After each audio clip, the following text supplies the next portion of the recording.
개장하고 나서 1시간 뒤엔 증시 파워 10. 안녕하세요, 김모수입니다. 개장하고 나서 1시간 뒤에 여러분들의 가슴을 들썩이게 하는 이슈와 종목들을 자세하게 살펴보는 증시 파워 10 시간인데요. 자, 저희 연휴를 마지막으로 이제 뒤를 돌리고 이제 오늘 새롭게 또 한 주의 시작이 됐습니다. 그런데 자, 연휴가 악재인 것일까요? 시장이 쉽진 않은 상황입니다. 여기에다가 조금 전에 금융통화위원회에서 기준금리를 동결했다는 소식까지 전해지고 있습니다. 자, 지난 8월 금통위 때 금리를 한번 인상을 했는데 그 뒤로 10월에 과연 인상할 것인가 아니면 11월에 인상할 것인가 여러 가지 의견들이 있었는데 자, 일단은 10월에는 동결 0.75%로 기준금리를 동결했고요. 이러니까 이제 11월 다음 달에 금리 인상이 거의 기정사실화되는 것 아닌가라는 시장의 분위기가 형성이 되고 있습니다. 이런 것도 시장의 또 하나의 부담으로 작용을 하면서 오늘 보시는 것처럼 시가총액 상위 종목들이 대부분 하락세가 나타나고 있습니다. 삼성전자가 7만 원 선이 꽤 붕괴됐고요. 코스피도 지금 1.6% 넘게 하락세가 크게 나오고 있습니다. 자, 시장의 연휴만 지나고 나면 쉽지 않은 상황이 이어집니다. 지난주에도 그랬고 이번 주에도 그 비슷한 양상이 나타나는데요. 자, 저희가 하나씩 이슈와 종목들 함께 분석을 해보면서 이런 시장에서 어떻게 좀 대응을 해야 할지 하나씩 해결책을 좀 마련해 보도록 하겠습니다. 자, 가장 먼저 이슈 파워 시간에는 조금 전에 말씀드린 한국은행의 기준금리 동결, 과연 이것을 어떻게 받아들여야 하고 그러면 다음 달에는 금리를 인상할 것인가 여기에 대해서 시장의 대응 방법 알아보도록 하겠고요. 자, 그다음 증시 수다 시간에는 최근에 콘텐츠 관련 종목들 계속 좋은 흐름을 그나마 보여주고 있죠. 이 콘텐츠 관련 종목 중에 어떤 종목을 좀 살펴봐야 할지 전문가의 시선도 함께 확인해 보겠습니다. 자, 그리고 마지막으로 스피드 종목 10에서 여러분들이 꼭 아셔야 할 좋은 종목들 10가지 그래도 옥석을 가려봤습니다. 이런 시장에서도 그나마 수익을 줄 수 있을 그런 종목들 소개해 드릴 테니까요. 끝까지 함께 하시면서 종목까지 두둑하게 얻어가시기 바랍니다. 자, 그럼 증시 파워 10 오늘 순서 본격적으로 시작해 보도록 하겠습니다. 가장 먼저 여러분들이 꼭 아셔야 하고 가장 궁금해하는 이슈를 확인해보는 이슈 파워로 시작하겠습니다. 자, 오늘 이슈 파워는 이데일리의 이광수 기자와 함께 하도록 하겠습니다. 기자님 안녕하세요. 안녕하세요. 네, 반갑습니다. 자, 오늘은 또 어떤 이슈를 확인을 해볼지 많은 분들이 아실 테지만 이 예상을 하실 테지만 이슈 먼저 확인하고 이야기 나눠보도록 하겠습니다. 자, 첫 번째 이슈는 바로 조금 전에 말씀드린 기준금리 동결과 관련된 이야기입니다. 금통위가 과연 왜 금리를 동결했던 것이고 11월에는 그렇다면 실제로 금리가 인상될 것인지 이것이 시장에 어떤 영향을 미칠지 자세하게 분석해 보도록 하겠습니다. 자, 한국은행 금통위가 오늘 열렸습니다. 연휴가 끝이 나고 나서 바로 한국은행 금통위가 열렸는데 자, 이것도 시장에 좀 부담을 주는 것 같습니다. 일단은 동결을 하기는 했지만 시장에서는 이게 그렇다면 자연스럽게 다음 달에 인상하는 거다라는 사인으로 좀 받아들이고 있는 것 같습니다. 자, 일단은 오늘 금리를 동결한 예상대로 동결한 배경부터 좀 확인해 볼까요? 네, 조금 전 한국은행이 금통위를 열어서 기준금리를 연 0.75%로 동결했는데요. 이게 당시 기준금리를 지난 8월에 한국은행이 금리를 인상하면서 추가 기준금리 인상을 예고한 적이 있습니다. 네. 그래서 사실 이번 달에 인상하는 거 아니냐 이런 전망이 8월 직후에서 나왔었는데 점점 이제 지표들이 악화되면서 이번 달은 아닐 것이다 이런 시장의 예상이 있었는데 시장의 예상대로 다행히 이번 달은 동결로 확정이 됐습니다. 그 이유는 코로나19 재확산세가 지난 8월보다 지금 굉장히 더 거세지고 있는 상황이고요. 네. 글로벌 증시 상황도 많이 달라졌습니다. 이제 중국 헝다 사태를 비롯해서 미국 부채 한도 협상 그리고 인플레이션 우려가 특히 이렇게 글로벌 악재로 크게 작용을 하면서 아무래도 이제 이번에는 쉬어가는 게 아니냐 좀 이런 식으로 판단한 것으로 보이고요. 코스피도 좀 3첨선이 이제 붕괴되는 등 이제 국내 금융시장도 크게 흔들리고 있기 때문에 이제 전문가들은 이 때문에 무리하게 금리 인상을 이번에 하기보다는 지금 금리 인상 효과가 나타나고 있으니까 좀 더 이제 시장을 좀 관찰하는 차원에서 이번에는 동결할 것이다 그렇게 예상을 해왔었습니다. 네. 자, 말씀해 주신 것처럼 시장에서 대부분의 전문가들이 일단은 이번 달엔 동결할 거다라는 예상들이 많았고 실제로 동결을 했습니다. 그런데 오늘 시장에서 막상 장 초반에 일단 시장이 좀 힘든 미국 시장도 어렵기 때문에 하락으로 출발을 했는데 이 금리 동결 이야기가 나오고 나서 하락폭이 조금 더 나오는 양상이거든요. 이게 아무래도 그렇다면 이제 다음 달에는 그럼 무조건 올리겠네, 금리 인상 하겠네라는 것들이 좀 선반영됐다고 보는 걸까요? 어떻게 보세요?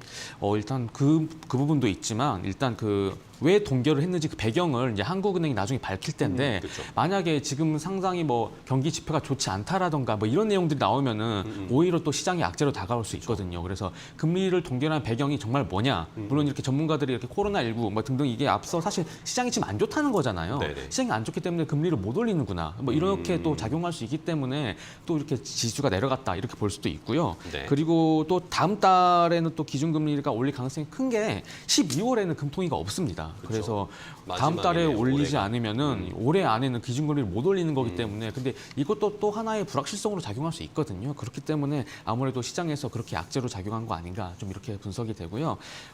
이제 뭐 사실 금리 인상의 이제 결정적인 배경이 이제 가계부채가 계속 늘어나고 있기 때문이잖아요. 그런데 이제 가계부채가 지난 8월에 기준금리를 인상했음에도 불구하고 오히려 늘었습니다. 네. 오히려 늘었기 때문에 정말 이번 달에는 동결은 하지만 다음 달에는 정말 기준금리 인상할 수 있겠구나 이런 전망이 나오면서 아무래도 시장에서 지수에 좀 부담으로 작용한 거 아닌가 좀 이렇게 분석이 됩니다. 네. 자, 여러 가지 배경에 의해서 일단은 금리 동결을 하긴 했는데 뭐 시장이 워낙 지금 불안정한 상태이기 때문에 바로바로 또 영향을 받고 있는 것으로 확인이 되고 있습니다.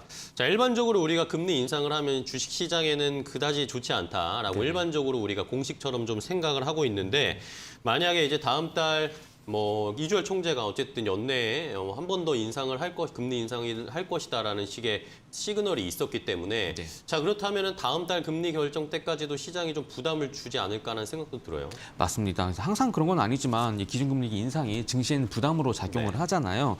사실 지난주에 뉴질랜드 중앙은행이 7년 만에 무려 7년 만에 기준금리를 그렇죠. 인상을 했습니다. 근데 그때 뉴욕 증시가 갑자기 장중에 크게 하락을 했었거든요. 그래서 기준금리 인상이 무조건 증시의 하락이다 이렇게 연결되진 않지만 지금 시장 상황이 굉장히 불안정한 상황이고 악재들이 도처에 깔려 있는 상황이어서 이렇게 기준금리 관련돼서 인상한다는 그 시그널만 있어도 지금 시장이 흔들리는 상황입니다. 네. 그래서 다음 달 이제 금통위까지 그런 지금 시장을 억누른 요소들이 있잖아요. 뭐 인플레이션이라든지 뭐 헝다 이슈 등 이런 것들이 해결이 되지 않고 그대로 간다고 하면은 다음 달까지 기준금리 인상 시그널도 아무래도 시장을 좀 누르는 그런 요인으로 계속 작용하지 않을까 좀 이렇게 분석이 됩니다. 네, 자 일단 오늘 금리 인상은 하진 않았습니다. 동결되었고 11월에 인상 가능성이 굉장히 높아지고 있기 때문에 시장에서는 일단은 당분간은 좀 시장을 짓누르는 또 하나의 요인으로 작용할 수밖에 없을 것이다라고 이광수 기자가 좀 분석을 해주셨으니까요. 금리 인상의 추이, 미국에서도 계속 양적 완화 테이퍼링 이야기가 나오고 있기 때문에 시장의 분위기는 확연하게 좀 바뀌었다라는 것은 좀 체감을 하셔야 할 것 같습니다. 자, 금리 인상과 관련된 이야기 첫 번째로 좀 확인을 해봤고요. 자, 그럼 다음 두 번째 이슈로 바로 넘어가겠습니다. 두 번째 이슈 바로 확인해 보시죠. 자, 두 번째 이슈는 바로 삼성그룹에 관련된 이야기입니다. 삼성그룹의 이 상속세 납부를 위해서 계열사 주식을 매도하는 삼성 총수 일가의 뉴스가 저희 연휴 동안 계속 터져 나왔는데요.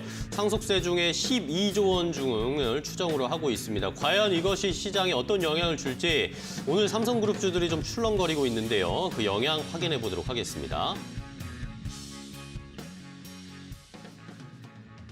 자, 지난주에 그리고 이번 연휴 동안 또 삼성그룹의 이 총수 일가가 좀 지분을 매각을 하면서 계열사 지분을 좀 매각하겠다 이런 이야기들이 좀 나오고 있습니다. 이러면서 상속세도 납부를 하고 지배구조도 약간 개편될 것 같고 여러 가지 이야기들이 나오고 있는데 그게 오늘 반영이 된 걸까요? 삼성그룹주들이 오늘 전체적으로 많이 빠지고 있습니다. 삼성전자가 3%가 빠지고 있고 삼성물산도 2.5% 가까이 빠지고 삼성생명도 3.8% 가까이 빠지고 삼성 SDS가 7% 넘게 빠지고 있습니다. 삼성그룹주들이 전체적으로 좀 흔들리고 있는데 자 일단은 요 내용부터 좀 확인해 볼게요. 네, 삼성 총수 일가가 이제 지난해 10월 고 이건희 삼성전자 회장이 이제 별세를 하면서 주식 재산 부담한 26조 원어치를 이제 상속을 받았는데 네. 이 상속세가 한 12조 원 정도 된다고 합니다. 그래서 어마어마합니다. 네. 이 12조 원을 이제 캐시로 갖고 있는 사람 사실 많지 않잖아요. 그렇기 때문에 이 자금을 어떻게 마련할 것인가에 대해서 시장에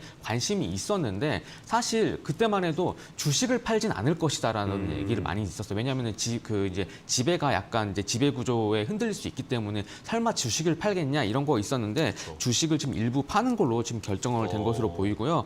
그 이제 금감원 공시를 보면은 이제 홍라이전 리움 미술관 관장이 삼성전자 주식 1,994만 1,860주에 대해서 KB국민은행과 처분 신탁 계약을 맺은 걸로 지금 공시가 나왔고요. 처분 이유를 공시를 했는데 상속세 납부용 이렇게 밝혔습니다. 그래서 뭐 지난주 금요일 종가 기준으로 환산한다고 하면은 약 1조 4천억 원어치 정도 된다고 합니다. 그리고 뭐 장녀인 이부진 호텔신라 사장, 네. 그리고 차녀인 이서연 삼성복지재단 이사장도 각각 뭐 삼성 SDS, 삼성생명 뭐 이 주식들을 이제 상속세 납부를 위한 신탁 계약을 맺었고요.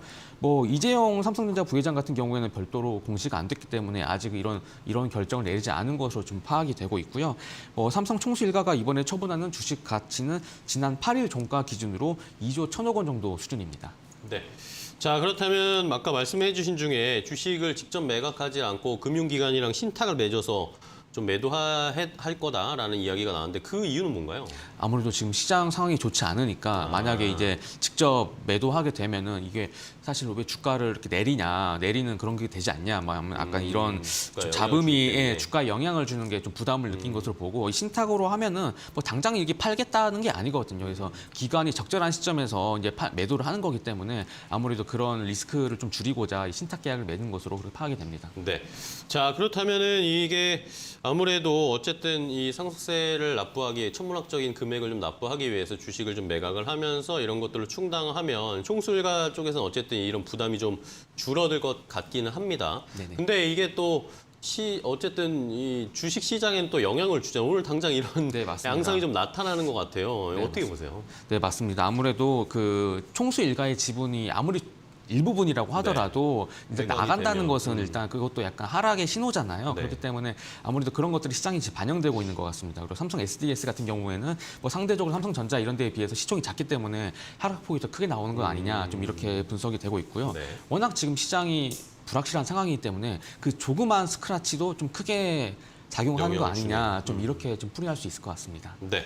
자, 그렇다면은 뭐 아무래도 총수 일가의 부담은 많이 경감이 좀 되겠네요. 얼마나 좀 줄어드는 겁니까? 네, 이 사실 이제 지난 5월에 이제 금융권에서 대규모 대출을 받았었잖아요. 사실 그 대출도 굉장히 화제였죠. 개인 네. 대상으로 이렇게 천문학적인 그렇죠. 대출을 해본 적이 처음이다. 뭐 이런 은행 관계자들의 멘트가 네. 나오기도 했는데 이자가 일단 그 홍 전 장관과 이부진 사장, 이서연 이사장의 이 세 분이 내는 그 이자가 매달 46억 3천억 원이었다고 해요. 네. 46억 3천만 원입니다. 46억 3천만 원이었는데 이제 이번에 주식을 매도를 해서 이제 좀 금융기관에 좀 이제 상환을 한다고 하면은 그 홍 전 장관과 이부진 사장의 그 금융권 대출은 모두 모두 다 갚을 수 있고요. 그 죄송합니다. 홍 전 장관과 이서연 이사장의 그 대출이 다 갚을 수 있고 네네. 이부진 사장의 대출은 70% 가량 갚을 수 있다고 합니다. 그래서 매달 46억 3천만 원씩 나갔던 그 이자가 1억 원대로 낮춰질 수 있다고 하니까 이 부분들은 뭐 이제 아무래도 상당히 상속세 경감이 될 수 있다. 상속세 부담이 경감될 수 있다. 이렇게 풀이할 수 있습니다. 네. 자, 일단은 뭐 삼성그룹이 총수 일가가 지분을 좀 매각을 하면서 상속세를 조금 납부하는데 충당을 하기 위한 작업을 펼칠 것으로 보이는데 이게 일단은 주가에는 좀 부담을 주고 있습니다. 이러면서 앞으로 이런 것들이 또 어떤 영향을 줄지 오늘 삼성그룹주들이 전체적으로 좀 흔들리면서 시장도 전체적으로 좀 지수가 빠질 수밖에 없는 아무래도 시총 상위 종목들이 많다 보니까 움직임이 좀 크게 나오고 있는 영향. 어쨌든 삼성그룹주들도 최근에는 그다지 좋은 흐름을 나타내지 못할 것 같다라는 좀 상황은 확인을 계속 해보셔야 되겠습니다. 자, 삼성그룹 총수 일가의 이 관련된 이야기까지 함께 체크를 해보겠습니다.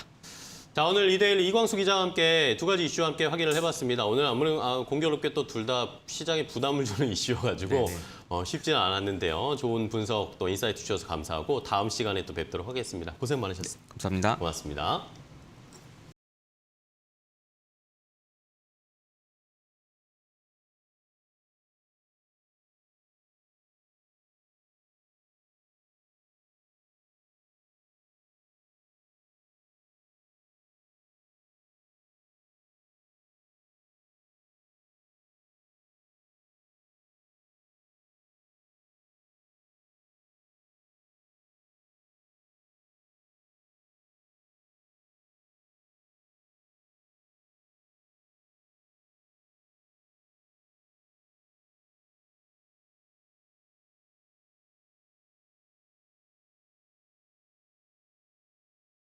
15분 현재 시간 막 지나가고 있습니다. 시장이 쉽지가 않네요.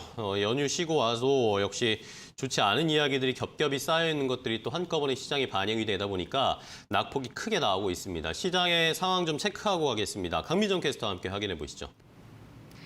이 시각 업앤다운 강민정입니다. 오늘도 시장 상황 먼저 체크하고 넘어가 보겠습니다. 오늘 외국인 투자자들의 거센 매도 속에 양 시장 모두 급락이 다시 한번 나오고 있습니다. 코스피, 코스닥 모두 외국인과 기관의 쌍끌이 매도세가 나오고 있고요. 특히 외국인 매도가 거셉니다. 코스피에서 2천억 원 넘게 팔면서 현재 2,900선도 위태로운 상황이 연출되고 있고 특히 대장주인 삼성전자가 오늘 2% 넘게 하락하면서 7만 원 선을 이탈하고 있습니다.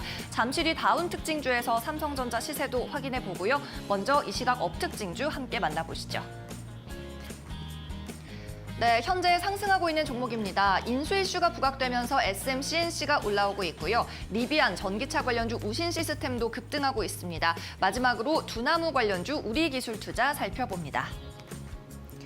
SMCNC는 SM의 인수 이슈가 부각되면서 다시 한번 주가 강세를 띠고 있습니다.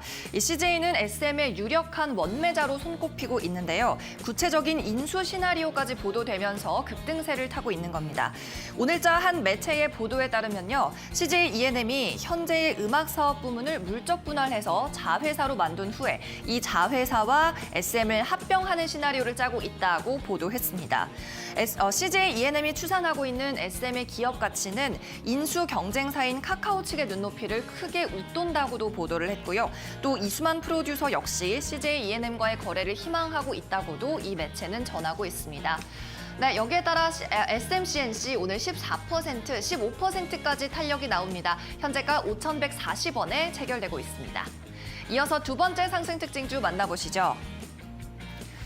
우신 시스템입니다. 리비안 관련주 중에 가장 주가가 튀고 있습니다. 리비안 측이 자체 배터리의 생산을 위해서 한국을 다시 한번 방문했다는 점이 부각되고 있는데요. 지난달에도 한국을 방문했던 이 리비안의 실무진이 다시 한번 소부장 업체들을 국내에서 만나서 미팅을 진행합니다. 이들은 자체 배터리 생산 계획을 구체화하기 위해서 이번 방문을 결정한 것으로 알려졌습니다. 자, 우신 시스템 자동차 용접 라인과 관련한 사업을 하고 있습니다. 리비안에 납품하고 있다는 점이 부각되면서 관련주로 오늘 8% 넘게 상승하는 흐름 나타나고 있습니다. 네, 이어서 세 번째 상승 특징주도 함께 만나보시죠. 우리기술투자입니다. 이 비트코인 ETF 승인 관련 기대감이 여전한 모습인데요. 간밤에는 블룸버그에서 올해 비트코인 ETF가 4개 승인된다는 기사까지 보도가 됐습니다. 여기에 따라 비트코인의 가격은 5개월 만에 최고치를 기록했는데요. 우리 돈으로 7천만 원을 넘어선 겁니다. 또 우리기술투자뿐 아니라 VC 관련주들 다시 한번 재평가받고 있는 최근인데요. 올해 투자금 회수도 역대급에 미칠 것이라는 기대감이 함께 공존하고 있습니다. 자, 우리기술투자 가상화폐 관련주 두나무 지분을 보유하고 있어서 부각받고 있습니다. 오늘 장 초반 8,800원까지 올랐었는데요. 현재는 1%대까지 상승폭을 조금 낮추고 있는 모습입니다. 그럼 이어서 다운 특징주 함께 살펴보겠습니다. 오늘 게임 관련주인 데브시스터즈 그리고 삼성그룹주 순으로 살펴봅니다. 먼저 데브시스터즈입니다. 쿠키런 킹덤의 글로벌 흥행 효과로 지난주 초강세를 보였던 데브시스터즈인데요. 지난 휴일 동안에도 전해졌던 소식은 긍정적인 점이 대부분이었지만 이번 주는 급락으로 일단 문을 엽니다. 지난주 금요일부터 본격적으로 미국 현지에서 마케팅에 나선 이 쿠키런 킹덤인데요. 마케팅을 시작한 지 6시간 만에 애플 앱스토어에서 매출 3위에 랭크되는 모습을 보였습니다. 이후에도 주말 내내 10위권 내에서 랭킹이 오가는 흐름을 보였고 구글 플레이에서도 매출 순위는 점차 상승하고 있다는 소식입니다. 자, 지난주 휴일을 하루 제외하고 4거래일 동안 16%나 급등이 나왔던 종목인데요. 오늘은 기관 투자자들 위주로 매도 주문이 나오면서 12%까지 주가 떨어집니다. 계속해서 하방 압력을 받고 있는 모습이고요. 18만 원 웃돌면서 시작을 했지만 현재 16만 원대까지 주가 낮아진 흐름이네요. 네, 그럼 이어서 두 번째 다운 특징주 확인해 보겠습니다. 오늘 삼성그룹주들이 일제히 하락 중입니다. 삼성그룹 일가가 상속세를 납부하기 위해서 총 2조 원대의 삼성그룹 주식을 매각한다는 소식이 전해졌기 때문인데요. 먼저 홍랑희 전 리움미술 관장이 이 삼성전자의 주식 1,990만 주에 대해서 KB국민은행과 처분 신탁 계약을 맺었고요. 또 이부진 호텔신라 사장도 마찬가지입니다. 이부진 사장은 삼성 SDS의 주식 2,400억 원어치를 매각했고요. 또 이서연 삼성복지재단 이사장도 삼성생명과 삼성 SDS의 주식 총 4,800억 원 분에 대해서 역시 처분 신탁 계약을 맺었다는 소식입니다. 앞서 말씀드렸다시피 삼성전자는 오늘 7만 원 선이 붕괴되면서 69,400원에 거래되고 있습니다. 오늘 등락률도 마이너스 3%에 가까운 모습을 보여주고 있고요. 삼성 SDS 이부진 사장과 이서연 이사장이 지분을 동시에 팔았습니다. 여기에 따라 오늘 이 등락률, 하락률이 가장 깊게 잡히고 있습니다. 어제보다 11,000원 하락하면서 14만 9,500원 선에 거래되는 흐름입니다. 네, 지금까지 이 시각 업앤다운 특징주 만나봤습니다. 저는 캐스터 강민정이었습니다. 네, 강민정 캐스터 수고하셨습니다. 시장의 상황을 봤는데 오늘 좀 녹록지가 않습니다. 연휴가 끝이 나고 시장에 돌아왔는데 겹겹이 힘든 상황들이 쌓여 있는데 자, 지금 환율을 좀 봐야 될 것 같아요. 환율이 지금 원달러 환율이 1,200원까지 터치를 했습니다. 오늘도 환율이 올라가면서 자, 이러다 보니까 외국인 투자자들의 매도가 많이 쏟아지고 있는 것으로 좀 확인이 되고 있습니다. 자, 현재 원달러 환율이 1,199원 53전, 조금 전에는 1,200원대까지 터치를 했다가 약간 내려온 상황인데 자, 이러다 보니까 외국인 투자자들의 오늘 매도가 쏟아집니다. 코스피에서 3,500억 원 가까이, 코스닥에서는 1,000억 원 넘게 외국인의 매도가 속출을 하고 있고 이러면서 지수가 또 속절없이 좀 하락세가 크게 나오고 있습니다. 원달러 환율이 1,200원대까지 근접한 상황이고 외국인의 매도가 시장에서 계속 오늘 출회가 좀 되고 있는 양시장의 흐름, 쉽지 않은 시장 상황 함께 좀 체크를 해봤습니다. 원달러 환율이 계속 좀 상승세가 나오고 있습니다. 자, 이렇게 시장 상황은 전체적으로 좀 확인을 해봤습니다. 자, 그럼에도 불구하고 우리는 시장에서 수익을 낼 수 있고 또 앞으로 좋아질 업종 종목들을 잘 옥석가리게 선별해야 되겠죠. 전문가의 시선을 통해서 함께 확인을 해보도록 하겠습니다. 실시간 증시 수다 시간입니다. 자, 오늘은 하이투자증권 영업부 이창원 부장과 함께 하겠습니다. 부장님, 안녕하세요. 네, 안녕하세요. 네, 반갑습니다. 자, 오늘 또 연휴 끝나고 나니까 시장이 쉽지는 않습니다. 그래도 최근에 컨텐츠 관련 종목들이 그나마 좋은 시세를 보여주고 있고 흐름도 타고 테마도 타고 있는 것 같은데 부장님은 어떤 종목이나 어떤 업종 좀 살펴보고 계신가요? 네, 지난주에 이어서 엔터주 쪽 다시 한번 말씀을 드리겠고요. 이제 오늘은 이제 컨텐츠 관련 종목들 중에서 좀 픽을 했고, 지난주에 그 메리츠 증권에서 엔터주 전반에 대한 약간 쉬운 리포트가 좀 나와서 그때 이후로 엔터주들은 조정을 받고 콘텐츠 종목들도 조정을 좀 받는 모습인데 그 오징어 게임이 전 세계 넷플릭스가 방영되는 전 세계에서 모두 다 1등을 했다는 소식이 나타났는데요. 지난 주말에 그러니까 지난 10일에 집계된 내용을 보니까 그 83개국 중에서 75개국에서 1위를 차지했고 나머지 국가에서는 이제 1위를 내줬는데 덴마크는 이제 자국의 드라마가 이제 1등을 했고요. 덴마크를 뺀 우리나라랑 그리고 말레이시아, 인도네시아, 필리핀, 대만, 태국, 베트남 여기서 1등한 드라마가 갯마을 차차차입니다. 이 갯마을 차차차를 제작한 드라마 제작사가 바로 스튜디오 드래곤인데요. 오늘은 그래서 국내 최대 드라마 하우스인 스튜디오 드래곤에서 간단히 좀 말씀드리겠고요. 2분기 실적인 제작 편수가 줄어들면서 컨센 하회를 했고 3분기도 컨센보다 약간 좀 하회를 할 수 있을 것 같긴 하지만은 어쨌든 TV 그 2분기에 비해서는 제작 편수 자체가 확대됐기 때문에 매출이 좀 개선되는 모습이고요. 악마 판서라든가 갯마을 차차차, 유미 세포들 그리고 킹덤 아신전들이 그 넷플릭스랑 티빙 쪽에 반영이 좀 되면서 실적 개선이 나타나고 있고 동사가 워낙 콘텐츠 제작 역량이 탄탄하다 보니까 제작 첫 편수가 올해 좀 어쨌든 코로나 때문에 작년과 올해 마찬가지로 좀 부진을 했더라도 수익성 강화가 나타나고 있고요. 분기별 매출이 상당히 안정화가 됐습니다. 그러면서 수익성 개선도 동시에 발생 중에 있고 일단 넷플릭스 편성이 계속 지속 증가세에 있다는 거죠. 사실은 올해 환원이라든가 아일랜드라든가 이런 텐트폴 드라마가 제작 그 예정이었지만은 제작진들의 코로나 확진 이런 영향으로서 이제 내년으로 이연되면서 올해 약간 실적 하락에 대한 압력을 받았지만 내년이 확실히 좋아질 수 있다라고 볼 수 있겠고요. 넷플릭스 제작 편수가 계속 늘어나고 있다는 측면, 그리고 내년에 아마 그러니까 2020년부터 2022년까지 넷플릭스 오리지널 콘텐츠 제작 편수가 6개에서 9개 정도 공급하기로 계약이 된 상태인데 아직 5개 남았습니다. 그러니까 좀 내년에 좀 도와줄 수 있을 것 같고, 넷플릭스가 선제적으로 좀 계약 연장을 요청을 했기 때문에 앞으로 넷플릭스발의 오리지널 콘텐츠 공급에도 전혀 문제가 없을 거라고 보고 있고요. 그동안 정상화되지 않았던 OCN 방영도 내년부터는 정상화될 것으로 보여지고 있고, 올해 제작 편성이 내년으로 이연되면서 내년에는 올해보다 9편 더 늘어서 37편 정도 드라마 편성이 예상돼서 역대 최고로 좀 전망이 되고 있기 때문에 넷플릭스 텐트폴 드라마 재가동과 OCN 넷플릭스 반영, 그리고 애플 TV 반영이 내년에 좀 예상이 됩니다. 아마 그렇게 되면은 애플로부터 그 더 빅 드워 프라이즈라는 그 드라마를 오더를 받은 상태인데, 이게 만약에 이제 추가 시즌, 그러니까 시즌을 추가로 받을 경우에는 인센티브가 늘어나는데요. 같은 수준의 드라마, 국내에서 받은 드라마보다 인센티브가 10배 높기 때문에 이제 이 부분이 내년 하반기에 애플 TV를 통해서 미국상 이제 매출이 발생하고 시즌 추가까지 된다 그러면은 한번 그 글로벌 제작사로서 한번 도약이 예상이 한번 되고, 또 이제 디즈니 플러스라든가 이런 해외 이제 콘텐츠 OTT 업체들이 국내 들어오게 되면은 아마 그 디즈니 플러스 쪽으로도 스튜디오 드래곤이 수주를 받을 가능성이 높고요.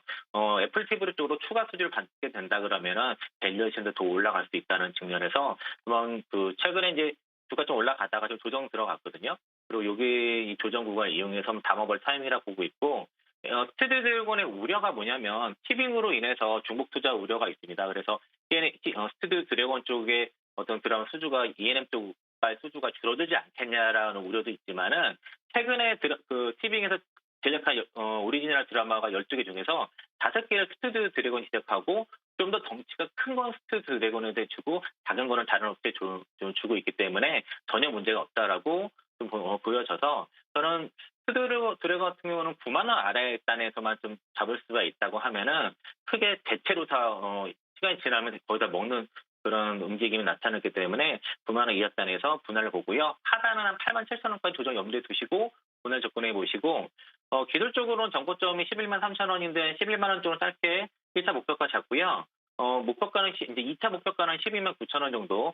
그러니까 내년 그 추정 EPS 2,159원에 동사관제 그 타겟 PR이 이제 60배에서 80배 정도 거래가 되고 있는데, 하단 60배 정도 보고선 12만 9천 원 정도 2차 목표까지 잡아보시고, 손절가는 전저점이 8만 1,500원인데요. 그러니까 요즘은 전저점 깨고선 반등한 경우도 있기 때문에 8만 원 정도까지 목표가를 좀 많이 여유를 두고선 대응해 보시면 좋을 것 같습니다. 네, 부장님 잘 들었습니다. 콘텐츠 관련 종목 중에 스튜디오 드래곤을 주목하고 계신다는 점, 가격 전략까지 전해주셔서 감사합니다. 다음 시간에 또 뵐게요. 고맙습니다. 네, 고맙습니다. 네, 감사합니다. 자, 이렇게 저희가 전해드리는 방송 내용은요, 시청자 여러분들의 투자에 참고가 되는 내용을 알려드리는 겁니다. 최종 투자 판단과 결정은 시청자 여러분들께서 직접 내리셔야 한다는 것은 다시 한번 강조드리고 넘어가겠습니다. 자, 이제 시장이 좀 어렵지만 이런 시장 상황 속에서도 좋은 종목 옥석 가려서 저희가 빠르게 10가지 종목을 릴레이로 소개해드리겠습니다. 스피드 종목 10으로 바로 이어가겠습니다.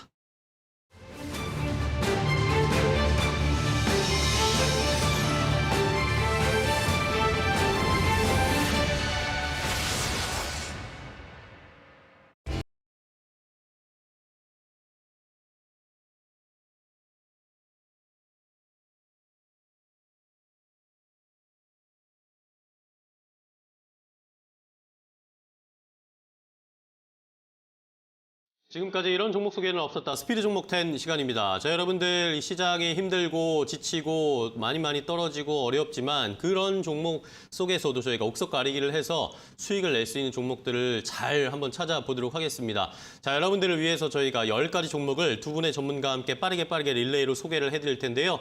잘 들어보시고 이 종목에 대해서 더 궁금하신 점 있으신 분들은 저희에게 문자 샵 3772번도 좋고요. 아니면 유튜브 라이브 댓글창에 질문을 올려주시면 저희가 최대한 반영해서 자세하게 설명을 드리도록 하겠습니다. 자, 오늘 함께 해주실 두 전문가를 소개해드릴게요. 오늘은 KTB투자증권의 이성훈 과장과 코스파트너스 김진경 본부장과 함께하겠습니다. 두 분 안녕하세요. 네, 안녕하세요. 자, 오늘 또 두 분이 좋은 종목들 많이 가지고 오셨죠? 우리 시청자분들이 시장이 힘들어가지고 많이 속상해하고 계십니다. 그런 분들을 위해서 저희가 가뭄의 단비 같은 좋은 종목들을 소개해드릴 텐데, 자, 두 분이 어떤 종목을 가지고 오셨을지 바로 화면으로 먼저 공개해드리겠습니다. 자, 오늘 스피드 종목 10 10가지 종목 바로 공개하겠습니다. 이성훈 과장의 픽부터 볼까요? 일진 하이솔루스, LG화학, LG이노텍, HMM, SM 이렇게 5가지를 가져오셨고요. 김진경 본부장의 픽은 LG전자, 만도, GS건설, 골프존, NHN 한국사이버결제를 가지고 오셨습니다. 자, 이 10가지 가운데 여러분들은 어떤 종목이 눈에 띄시나요?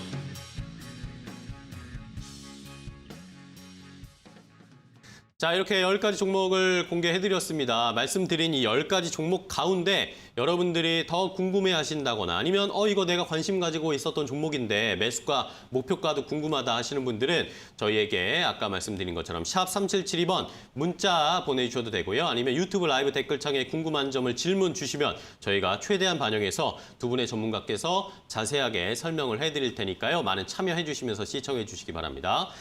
자, 그럼 바로 시작을 해보겠습니다. 종목 릴레이 첫 번째 종목 이성훈 과장의 픽부터 바로 시작해볼까요? 네, 첫 번째 종목 일진 하이솔루스. 네, 일진 하이솔루스. 네, 9월 달에 상장한 이후에 주가가 계속 좀 흘러내렸다가 그렇습니다. 지난주 금요일 날 이 정부의 수소 경제 전환에 대한 어떤 정책이 나와주면서 주가가 좀 상승세를 급등을 보여주었고요. 오늘 같은 경우도 시장이 좀 떨어지고 있는 상황에서도 그래도 강보합세를 지금 유지하고 있는 현재 그러네요. 상황이다라고 말씀드릴 수 있겠고요. 지금 이제 일진하이솔루스 항상 이 정부에서 이 수소에 대한 정책을 펼칠 때마다 수혜주로 거론되는 게 바로 이제 일진하이솔루스인데요. 네.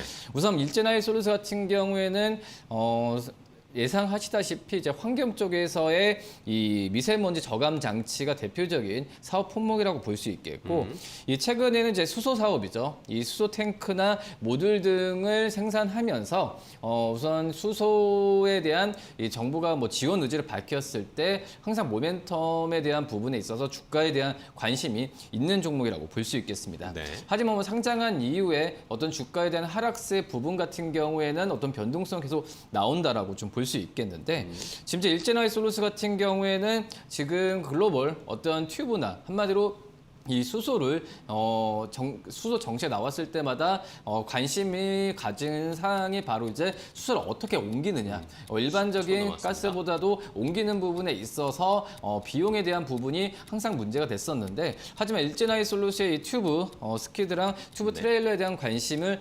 가지면서 지금 주가에 대한 관심을 좀 계속 갖고 간다라고 말씀드릴 수 있습니다. 네, 좋습니다. 일진 하이솔루스 상장하고 나서 주가 많이 흘러내렸는데 이제 방향도 약간 틀었고 앞으로 수소의 이 수송과 관련해서는 항상 이슈를 받을 수밖에 없을 것이다 라는 의견 주셨습니다.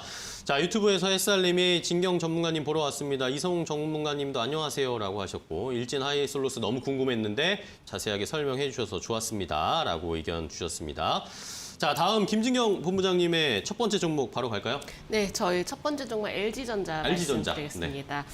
이제 금일 실적 발표가 그렇죠. 예정이 되어 있는데요. 일단 시장에서 봤을 때는 이 생활 가전에 대한 매출 부분이 전반적으로 성장세를 좀 보여지고 있기 때문에 네. 실적 기대감으로 이어지고 있습니다. 특히나 이 OLED 쪽의 판매 비중이 좀 높아지는 점도 올해 매출 증가세도 좀 기대가 돼볼 수 있을 것 같은데요. 이 프리미엄 가전 제품에 대한 수요 증가세도 현재 이어지고 있는 상황이고요. 특히나 이 코로나19의 이제 확산 이후에 계속적으로 재택근무가 증가를 하고 있기 때문에 이 최상위 프리미엄 제품 판매에 대한 집중을 했다는 점에 매출 증가에 또한 기여를 했다라는 부분도 주목을 해볼 필요가 있을 것 같습니다. 네. 특히나 이 우리나라에서 이 프리미엄 가전에 대해서 수요가 좀 높긴 하지만은 이 미국 시장에서는 주택 경기가 활성화를 보여지고 있기 때문에 이 가전 제품에 대한 수요 확대가 이어지고 있다라고 하는데요. 특히 여기서 주목이 되는 부분은 이 미국의 월풀을 제치고 글로벌 글로벌 생활 가전 1위를 수성할 것으로 기대가 되면서 이 가전제품 쪽에 대해서도 오히려 매출 증가가 좀 예상이 되고 있습니다. 현재는 이 프리미엄 가전제품으로 인해서 매출 증가세가 좀 기대가 되고 있는 상황이고요. 오히려 중장기적으로 좀 멀리 내다봤을 때는 이 성장 동력으로 바로 전장 사업 분야에도 투자를 했다라는 점인데요. 올해도 마찬가지로 전장 사업 부분에 6,138억 원가량 투자를 집행했었고 갈수록 자동차 진화에 따라서 워낙 관심이 높아지고 있기 때문에 맞습니다. 전장 사업 부분에 대한 중장기적인 성장세로 좀 이어질 가능성도 기대를 해볼 수 있을 것 같습니다. 네, 좋습니다. 자, LG전자를 첫 번째 종목으로 꼽아 주셨습니다. 오늘 아마 뭐 오후에 잠정 실적이 발표될 것으로 좀 예상이 되는 상황인데 이번 분기에도 뭐 사상 최대 실적 나올 것이다라는 기대감도 있고 여기에다가 전장 부품에 관련된 수혜도 받을 수 있으면 LG전자 충분히 지금 가격 낮아져 있다라는 의견을 주셨습니다. 자, 다음은 이성훈 과장님의 두 번째 종목으로 가겠습니다. 네, 뭐 LG화학 LG화학이요. 드릴 텐데 우선 지난주 금요일에 이어서 오늘도 주가 상승세를 좀 보여주고 있습니다. 네. 역시 뭐 이런 이유 같은 경우는 3분기 실적에 대한 컨센서스가 점점 높아지고 이거에 대한 부분이 지금 실적 발표를 다가오면서 매수세가 좀 강하게 몰린다라고 볼 수 있겠는데요. 우선 뭐 차트를 보면 아시다시피 주가는 8월 중순부터 거의 뭐 보합세 보합을 유지하면서 이 변동 구간이 크게 나오지 않고 박스권을 좀 유지를 하고 있는데 그 전에 이제 LG화학에 대한 부분에 있어서 이런 주가를 이 박스권에 머물르게 했던 부분이 바로 이제 LG에너솔루션의 상장에 가까워지면서 어떤 지분에 대한 희석 가치 그리고 이 GM에 대한 리콜 비용이 가장 컸다라고 볼 수 있겠는데 네네. 저는 어느 정도 이 두 개에 대한 부분은 주가에 대한 악재에 대한 부분의 선반영은 좀 이미 됐다라고 좀 판단이 되고 있고요. 오히려 지금 이 3분기 영업이익 최대 지금 1조 3천억 이상을 좀 잡고 있는데 이거에 대한 추정치가 점점 높아지면서 이런 악재보다도 지금 이 펀드멘털에 집중하면서 주가에 대한 상승세를 가져간다라고 좀 말씀드릴 수 있겠고요. 네. 그동안에 이제 3분기 실적 같은 경우는 케미칼 부분 쪽에서의 스프레드가 좀 조정이 되면서 우려감이 좀 있었지만 최근 같은 경우에 PVC나 ABS에 대한 제품이 반등이 되면서 이 스프레드가 높아지는 구조로 좀 가고 있다라고 볼 수 있겠고요. 뭐 2차 전지 배터리 부분 쪽은 뭐 양극재, 뭐 전고체에 대한 이 기술력은 계속 해외에서 인정받고 있기 때문에 긍정적인 캐시카고 나올 가능성이 크다라고 생각이 됩니다. 네, 좋습니다. LG화학도 역시 이번 실적 잘 나올 것이다. 미리 좀 매수세가 들어오고 있다라는 의견 주셨으니까요. 잘 한번 확인을 해보도록 하겠습니다. 자, 저희가 종목 소개해드리는 중에 중국 쪽 시장에 개장을 했습니다. 중국 상해 종합지수 출발상을 보겠는데요. 0.29% 하락하면서 출발을 했습니다. 약세 출발하는 상황이고요. 3,581선에서 출발을 했습니다. 홍콩 항생지수도 보겠습니다. 홍콩 항생지수는 낙폭이 좀 더 크게 나오고 있습니다. 1.3% 하락하면서 24,995포인트 선에서 출발을 했는데요. 자, 오늘 아시아 쪽의 시장이 전반적으로 좋진 않습니다. 일본의 니케이 지수도 지금 1% 넘게 하락세가 나타나고 있는데 자, 문제는 우리 시장의 낙폭이 조금 더 크게 나오고 있다는 겁니다. 1.7%대까지 코스피가 하락폭을 더 크게 나오고 있는 상황이고 자, 지금 2,900선이 약간 위태위태합니다. 2,906.50포인트 현재 기록을 하고 있는 상황인데 오늘 2,900선을 지지를 할 수 있을지 좀 체크를 해보시면서 시장 대응하셔야 되겠습니다. 낙폭이 조금 더 나오고 있는 우리 시장까지 확인을 해봤습니다. 자, 다음은 종목 이어가겠습니다. 이번엔 김진경 본부장님의 다음 종목 뭐죠? 네, 두 번째 종목 만도 말씀드리겠습니다. 네. 최근에 이 리비안이 뉴욕 증시에 상장한다는 소식으로 인해서 관련주들이 좀 주목을 받았었는데요. 이 동사의 경우와 리비안은 전장 레이더와 그리고 카메라를 또 공급을 하고 있습니다.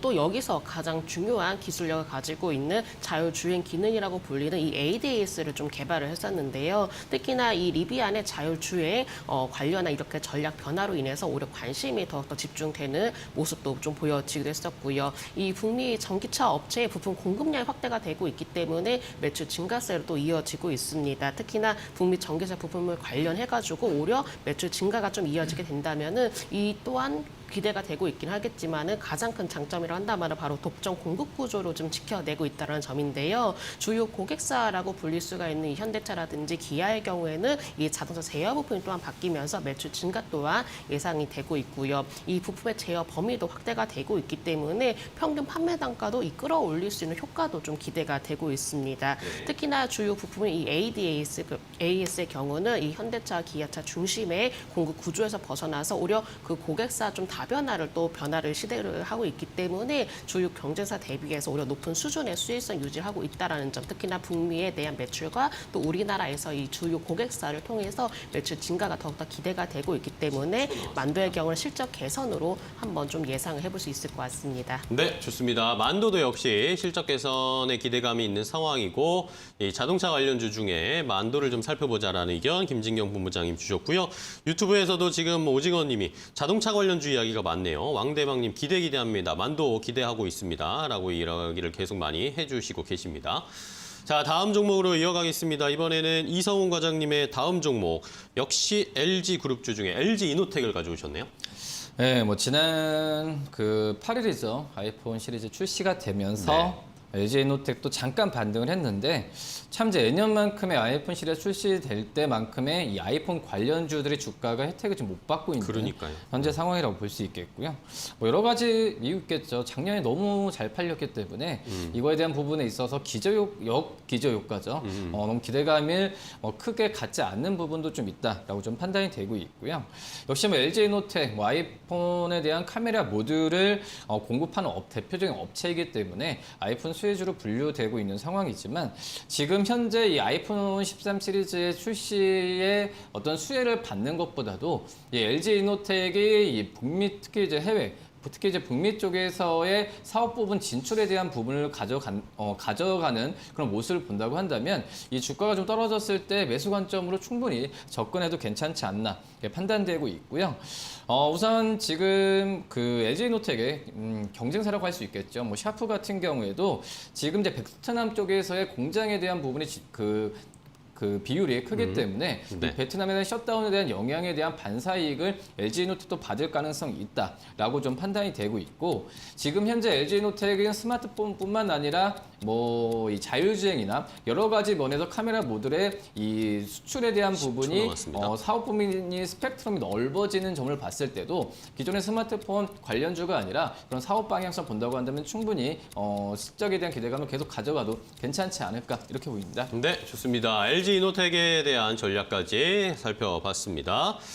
자, 다음 종목으로 바로 갈게요. 이번엔 김진경 본부장님의 세 번째 종목이죠. 네, 다음 종목은 GS건설 말씀드리겠습니다. 이 하반기부터는 바로 이 주택 사업의 매출에 기여를 할 것으로 보여지는데요. 이미 상반기에는 일회성 비용으로 발생을 실적 하락했지만은 이제 하반기부터는 본격적인 좀 반등이 예상이 되고 있습니다. 네. 이미 7월 기준에는 15,000세대를 이제 시장에 좀 공급을 했었는데 현재 추세로만 봤을 때는 이 GS건설이 내세웠던 이 목표로 잡았던 32,000호 분양도 충분히 달성 가능성이 좀 높아지고 있는 상황이고요. 특히나 지난해 인수를 했던 폴란드 모듈형 주택 업체인 다누드가 올해 상반기에는 3,500억 원가량의 신규 수주에 또 성공을 했기 때문에 이 신사업에 대해서 가시적 효과를 또한 보여지고 있습니다. 높은 수주 잔고라든지 또 분양 실적도 좀 이어지고 있는 상황에서 특히나 4분기에는 이 주택공사의 성수기에 진입하게 됩니다. 그렇기 때문에 이 성수기로 진입하면서 본격적인 실적 증가도 좀 기대를 해볼 수 있을 것 같고요. 또 내년도에는 자회사인 이 스페인 수처리 업체라고 불리는데 GS 이니마가 또 상당히 준비를 하고 있기 때문에 기업 가치에 대해서도 다시금 재평가가 이루어지지 않을까라고 볼 수 있을 것 같습니다. 지금 GS건설이 이 신사업 쪽으로 계속 확대를 좀 해나가고 있는데 특히나 기대가 되고 있는 부분이라고 한다면 바로 전기차 배터리를 재활용한다든지 또 데이터 센터들 좀 착공을 가시화가 되고 있기 때문에 이 신사업을 통해서 다시 한번 성장 동력이 기대가 될 수 있기 때문에 제가 이번 종목 GS건설 말씀드리도록 하겠습니다. 네, 좋습니다. GS건설을 김진경 본부장님이 또 소개를 해주셨고요. 다음 종목 바로 갈게요. 이번에 이성훈 과장님의 네 번째 종목이죠. 네, HMM. HMM이요. 네, 말씀을 드릴 텐데 올해 상반기에서 가장 뜨거웠던 종목 중에 하나가 바로 HMM이라고 좀 볼 수 있겠는데 네네. 이 주가가 이제 어떻게 보면은 이 피크아웃에 대한 우려가 있었죠. 그러면서 올해 여름 6월, 7월부터 주가가 이제 조정을 좀 겪는 시기가 지금 오고 있다라고 볼 수 있겠는데 네. 하지만 이 피크아웃에 대한 우려에 대한 부분은 지금 현재 어떤 연말로 갈수록 너무 좀 기우이지 않나라는 평가가 좀 많이 있다라고 볼 수 있겠고요. 뭐 컨테이너 물량이나 어떻게 보면은 이 연말 쪽에서 효과를 본다고 한다면 충분히 컨테이너 운임 지수에 대한 부분에 있어서는 안정화가 될 가능성이 크다라고 좀 판단이 되고 있습니다. 뭐 그렇기 때문에 이 HMM의 어떤 주가에 대한 차익 실현에 대한 물량에 대한 부분은 과매도 좀 구간이지 않나라고 판단되고 있고요. 오히려 지금 3분기 때 영업이익 같은 경우는 2조 이상으로 나올 가능성이 큰데 뭐 작년 대비해서 600% 이상의 넘는 그런 좀 영업이익의 실적이라고 좀 볼 수 있습니다. 뭐 그렇기 때문에 어떤 실적에 대한 부분을 본다고 한다면 최근에 주가에 대한 과도한 하락세에서는 반발 매수로 들어올 가능성도 굉장히 크고 뭐 이러기 때문에 지금 현재 구간도 매수 관점으로 접근해도 괜찮지 않을까라고 좀 판단되고 있습니다. 네. 물론 여러 가지 부분에 있어서 맞습니다. 공격적인 뭐 선주에 대한 발주에 대한 부분은 제한적일 수 있다고 하더라도 이 과매도에 의한 저가 매수 관점을 노려봐도 괜찮지 않을까 이렇게 보입니다. 네, 자 HMM 올해 상반기에 뜨거웠다가 지금 약간 식었는데 오히려 지금 저가 매수할 찬스다라는 의견 주셨고요. 이번에는 김진경 본부장님의 네 번째 종목 바로 갈게요. 네, 저희 네 번째 좀 골프존 말씀드리도록 골프존이요? 하겠습니다.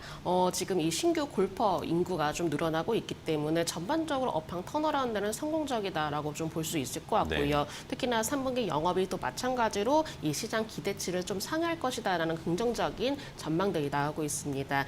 신사업으로 좀 책정을 해두었던 이제 비용이라고 불릴 수 있는 이 비용 부분이 또 4분기 이후로 이제 좀 이연이 되는 부분도 이 3분기로 오히려 좀 긍정적인 효과를 가져올 수 있다라고 보시면 될 것 같고요. 또 신규 골퍼 유입과 또 상환 개수가 좀 높다라고 불려지고 있는 GDR의 경우는 이 3분기부터는 본격적으로 흑자 전환을 할 것으로 좀 예상됩니다. 특히나 이 골프존 인기가 있는 이유가 이 라운드 시에 또 필요한 토탈 정보 서비스 이제 골맵을 출시를 했다라고 하는데요. 이로 인해서 이렇게 좀 서비스를 제공하게 된다면은 이 지금 골프를 좀 하고 있는 인구들 늘어나고 있기 때문에 충분히 더욱더 인기가 높아지지 않을까라고 볼 수 있을 것 같고요. 또 시장 이익권이라고 좀 불릴 수 있는 카카오 VX의 스크린 골프 사업 철수에 대한 가능성이 높아지고 있는데 왜냐하면 지금 골목 상권 좀 논란이 나오고 있기 때문에 이 계열사 정리에 철수에 좀 나서고 있기 때문입니다.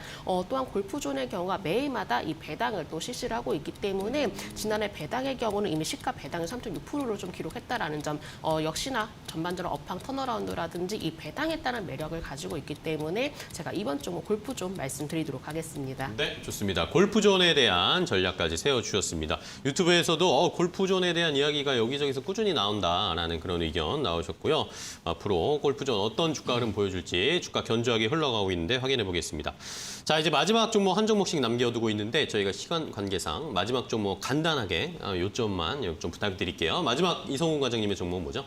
네, 간단하게 말씀을 드릴 텐데요. 네. 뭐 SM 저는 어떤 그 이제 디어유 상장이나 여러 가지 또 중국 쪽에서의 K 컨텐츠에 대한 제한 부분에 있어서 주가가 좀 약간 흘러내릴 가능성이 있었다고 생각을 했었는데 우리 좀 꿋꿋이 잘 가고 있다라고 볼 수 있겠고요. 뭐 그렇기 때문에 추가적인 상승 여력은 분명히 어떤 3개월의 실적 그리고 이 그룹이죠. NCT나 에스파의 본업 음반에 대한 시적 상승에 대한 부분을 기대한다면은 추가적인 상승률이 분명히 있지 않을까 이렇게 보입니다. 네, 좋습니다. SM 추가적인 상승 여력 충분하다라는 의견이었고요. 김진경 본부장님의 마지막 종목은 뭐죠?